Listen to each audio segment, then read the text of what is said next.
You know, a lot of people spend their whole lives making these excuses. We meet all of these fans, and they're like, "Oh, I would have done this if," and then they give some lame ass excuse, and it's like, "Well, yeah, that was true with me too, but I did it anyway because you just do, you know." And then I think the trick to life is just not let your argument against why you're doing something keep you from doing it, because otherwise you're not living a life. We're rolling. First of all, welcome to San Francisco, man. Cool, thanks. Good to be back. Good to have you back. And jumping right into Ether Shanties. Amazing album. Cool, thank you. Amazing album. Last time we talked, you know, I've only been able to hear a couple songs off of MySpace. And you sent me the CDs, and it is just incredible. Cool. Really impressed, really well done. Thank you. And it seems like, well, it doesn't seem like it, you're definitely growing with each new album. It's getting better, it's getting more, it's getting tighter. Yeah.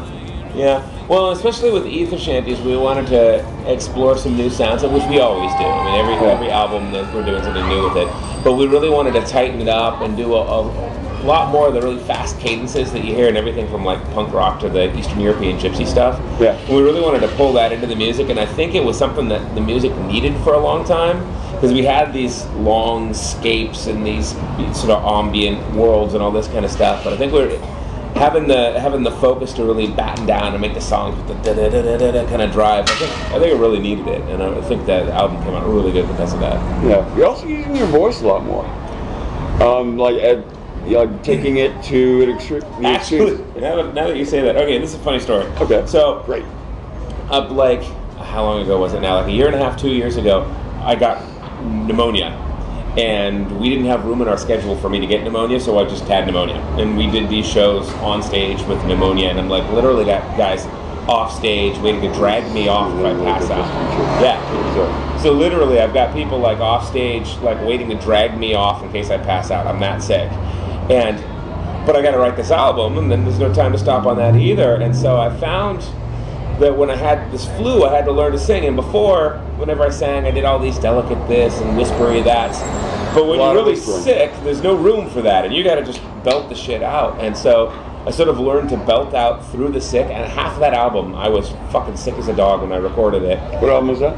The Ether Shanties, the new one. Shit. Yeah, and it sort of forced me to just fucking belt it because there was no room for being delicate or gentle or anything like that. So once again, it was like, I think I made the sound of Abney Park so much more solid and so much better just being sick. Is that something you want to explore in the future? I would like to get over this cold. I still haven't shaken it, but I'd like to. Yeah.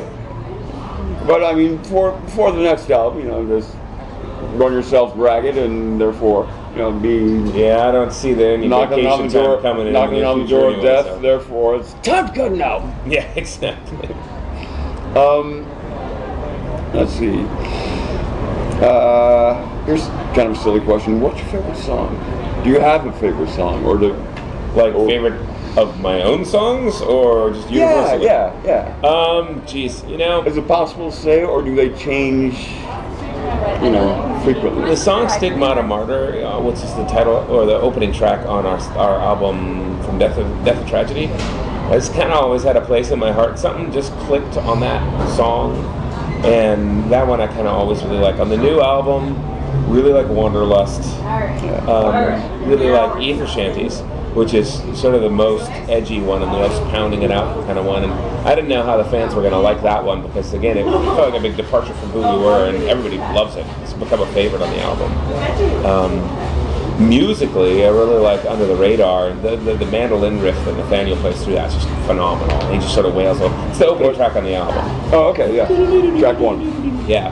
So I think that one came out awesome. So, but it's tough. You know, while I'm working on the album, there's always some songs always knocking down all the others for being my favorite. My Life was a big favorite of mine for the longest time. Yeah, I love that. Now it's just a fucking chore. Because I can play the accordion and sing and jump around at the same time. You play the accordion? Yeah, well, poorly. Well, you know what? You're always discounting yourself in our. No. I really suck at it. I'm really bad. Because I know what good is, and I'm not that. But you know, I play my brazen oompas, and it works for on stage, and it's fun, and it works for the music. and I write rearrangements that make my playing appropriate. So whatever. But yeah, it's that song is really fun, but it's a lot of work for me on stage, so it's kind of exhausting. Building steam is like that too, but that one's really fun as well. So yeah. The album, maybe I'm reading something into it from my own current personal experience, but it feels to me kind of like a tribute, a call out, and to the dreamers, to the frustration, to the anger. There's a couple of running themes that were pointed out to me by fans afterwards. There was a real running theme of get off your ass and make it happen now, because otherwise it's not going to happen. And I didn't know that until that was pointed out to me by fans afterwards. And it was themes in my life, but I didn't really necessarily recognize that the album was coming out with that. I mean, all of our albums have really been for the dreamers, obviously. But this one is really saying, okay, now's the time to, get off your ass and go do that. Yeah. So, yeah, I totally see that. Yeah, I really felt it, and I've been listening to it, like I said.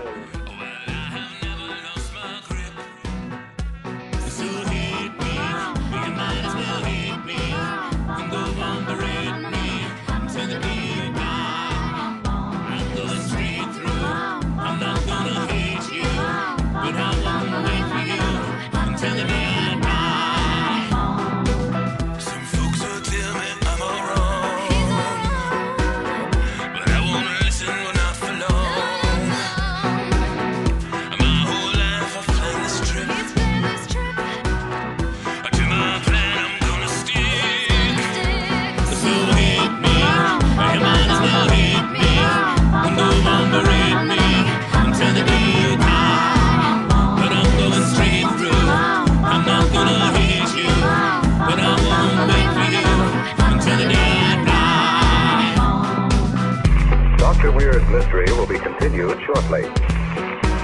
Say, by the way, Doctor, is mystery your sole pleasure? Young man, what could be more pleasant than mystery? Well, music. I mean the kind of music men hum or whistle when they feel on top of the world. So hit me, your mind is a hit me, go on, berate me, until the day